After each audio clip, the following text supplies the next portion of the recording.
quickly. So I noticed I bought Australian sage, and I really love that smell. Oh, yeah. But you said the best sage to use a whole bunch of is Spanish sage, is what I Yeah, think. you could use the Australian sage. Yeah. It's the only thing I would say about the Australian sage is, and it's not a negative, it does make you a little bit more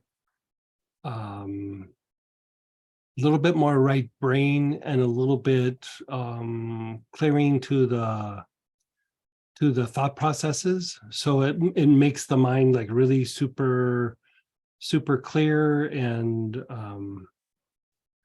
I find in my work it's fine, but like if somebody has like a lot of details, just see if it works for you, because sometimes it might make you a little bit too like big picture, like or more like too much awareness.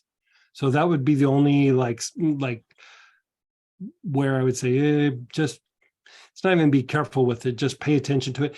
You could use it at night and it wouldn't affect you, but like if you were using it during the day, um it might be hard to do repetitive processes because you're almost always going into that like innovative phase.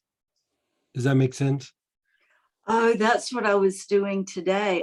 Yeah. I used a There's lot of. times to do that, but like every day, like you kind of like have to innovate and then let it settle, and then innovate and then let it settle. Letting it settle can be just a couple of days. It doesn't have to be weeks or months or something, but So for this Spanish sage, if I got a large bottle and then a Mhm. small bottle, and I take the small bottle to work and then I use it up, can I use the large bottle to refill Oh the yeah, small totally. Yeah. it, and I don't have to clean the bottle? No. Okay. All right. Yeah. Yeah. Yeah, I would totally do that.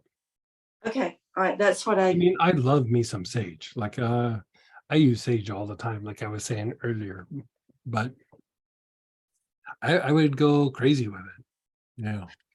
When the brain starts getting tired or I start getting Mhm. frustrated, I walk out, put sage on the wrist, smell it, come back, and then it's a reset.